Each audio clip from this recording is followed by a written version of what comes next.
Hola, estamos conversando con Adrián Rabier, que es autor de Lecturas de Historia del Pensamiento Económico. Y Adrián, ¿cuál es la necesidad de editar un libro con lecturas sobre la historia del pensamiento económico?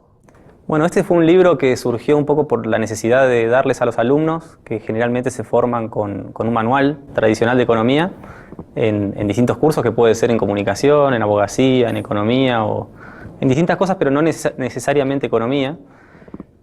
Digamos, la idea no es enseñarles a los alumnos solamente el sistema de ideas que se presenta en un manual, sino mostrarles cómo llegamos a ese sistema de ideas, evolutivamente. Y en ese sentido, la mayoría de los libros tienen un problema, y es que empiezan con Adam Smith, y es como si antes de Adam Smith no hubiera nada en la historia del pensamiento económico. Entonces aquí compilamos una cantidad de ensayos, desde la antigua Grecia hasta nuestros días, tratando de mostrar cómo fue surgiendo el pensamiento económico y cómo llegamos a la economía moderna, pero tomando siempre autores que han trabajado y se han especializado en los ensayos que escribieron. Esto es importante porque es muy difícil. Lo que ha hecho Joseph Schumpeter es una excepción. Es decir, que un autor solo haya trabajado toda la historia del pensamiento económico, más de 2000 años, es realmente un trabajo muy complejo de toda una vida, algo que yo no voy a poder hacer, digamos.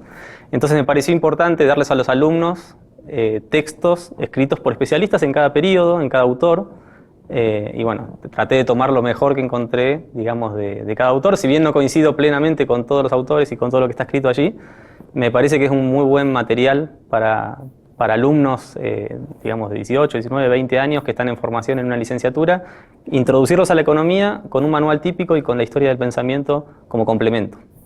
Y has mencionado que es para estudiantes, de modo que es introductorio. El público, cuando estabas pensando, ¿en quién pensabas? Yo pensaba especialmente en mis alumnos en la Facultad de Ciencias Económicas y Jurídicas de la Universidad Nacional de La Pampa, en Argentina, que más o menos tengo entre 200 y 300 alumnos por año, y a ellos les damos un manual, y yo quería darles algo de historia del pensamiento. Murray Rothbard era una posibilidad, pero digamos, dos volúmenes del tamaño de la obra de Rothbard me parecía demasiado, y además él no llega al marginalismo y todo lo que viene después. Entonces la idea en este libro, que tiene algo más de 300 páginas, es tratar de mostrar esa evolución desde la antigua Grecia, Santo Tomás de Aquino, la escolástica, incluye mercantilismo, a los fisiócratas, a Richard Cantillon, a Adam Smith y si se quiere, a los autores de los escoceses, la tradición del orden espontáneo, incluye a los autores clásicos. Hay un capítulo sobre Marx, escrito por Joseph Schumpeter. Después aparece el marginalismo, primero con la escuela austríaca, pero también con Jevons, Walras, Marshall y todo lo que viene después. Aparece un capítulo de Keynes, escrito también por Schumpeter. Y después aparecen autores que hoy son modernos. James Buchanan, explicando él mismo lo que es el public choice. Douglass North, explicando él mismo lo que es la nueva economía institucional.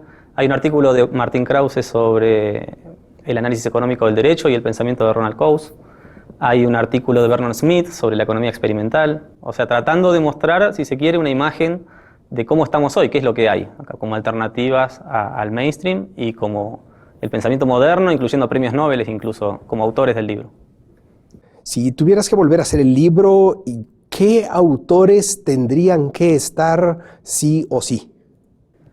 Bueno, es un libro bastante nuevo, así que es difícil cambiar lo que acabo de hacer. A mí, digamos, estoy contento con la compilación como está. Por ahí me hubiera gustado incorporar a Turgot, que es un autor que no incluí.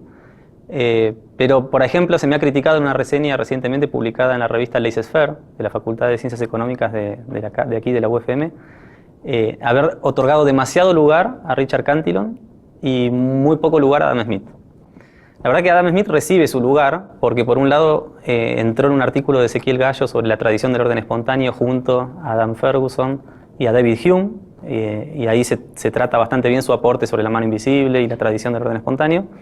Y luego fue incorporado también en un capítulo de Nicolás Kachanowski sobre el pensamiento clásico, pero bueno, con David Ricardo, con John Stuart Mill y otros autores clásicos. Marx después recibe también un capítulo aparte.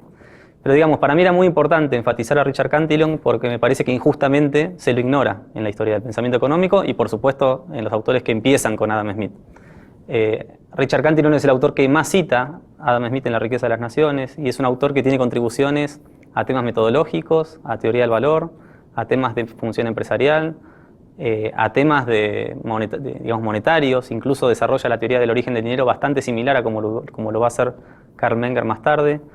Tiene contribuciones, bueno, el efecto Cantillon es muy conocido en macroeconomía, tiene contribuciones a una teoría del ciclo económico parecida a los austríacos, incluso la no neutralidad del dinero está muy bien representada en su obra.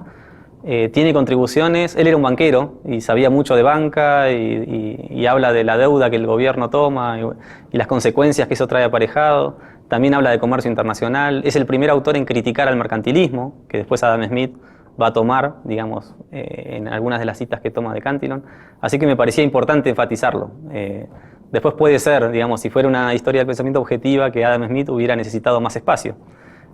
Pero bueno, quizás fue esos lujos que uno se puede dar de tratar de enfatizar algo que desea mostrar como mensaje.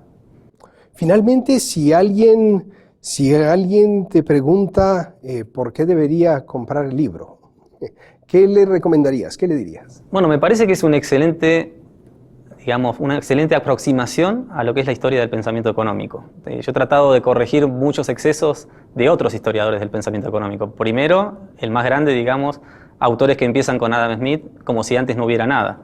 Aquí, como comentaba antes, hay un capítulo sobre la antigua Grecia, un capítulo sobre Santo Tomás de Aquino, un artículo sobre la escolástica, que hay una cantidad de aportes tremendos que hay que considerar necesariamente, aun cuando puede ser, hay un debate abierto todavía si realmente las raíces, por ejemplo, de la escuela austríaca están o no en la escolástica y si realmente el pensamiento económico fue tan sofisticado como se lo presenta en algunos lugares. O sea que eso es un debate abierto, pero es importante destacar que ahí hay algo que necesita investigación. Está el mercantilismo, están los fisiócratas, está Richard Cantillon, bueno, Adam Smith, los clásicos, Marx con un capítulo de Schumpeter. Me parece que, bueno, y fundamentalmente mostrar hoy cómo está la economía moderna.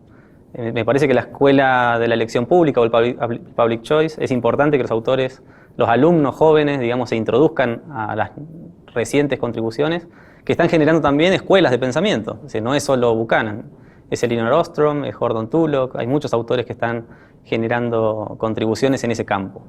Es la economía experimental, es la nueva economía institucional, que vuelve a enfatizar la idea de las instituciones que tanta falta hacen en el análisis económico de la mayor parte de la formación de jóvenes economistas en todo el mundo. Entonces me parece que es dentro del espacio que tenemos que el alumno pueda comprender cómo fue la economía evolutivamente formándose, digamos, hasta nuestros días, destacando, digamos, que no es un proceso lineal en donde todo va mejorando y cada vez tenemos mejor comprensión de los temas, porque también hay momentos en la historia del pensamiento económico donde abandonamos por ahí algunas ideas que son importantes y después se ve que algunas décadas después volvemos a resaltar ideas del pasado. Entonces, bueno, yo insisto mucho en esto. Los economistas tenemos que formarnos en historia del pensamiento económico. Esto es algo que no todos los economistas están de acuerdo. Stigler, Samuelson son autores que piensan que la historia del pensamiento ya no debiera ser estudiada con tanta profundidad. Nosotros, digamos, que pensamos que esto es muy importante. Y, digamos, si queremos entender el mundo, me parece que en los autores del pasado vamos a encontrar muchas respuestas. Muchas gracias, Adrián, por compartir estas ideas con nosotros y a ustedes también. Muchas gracias.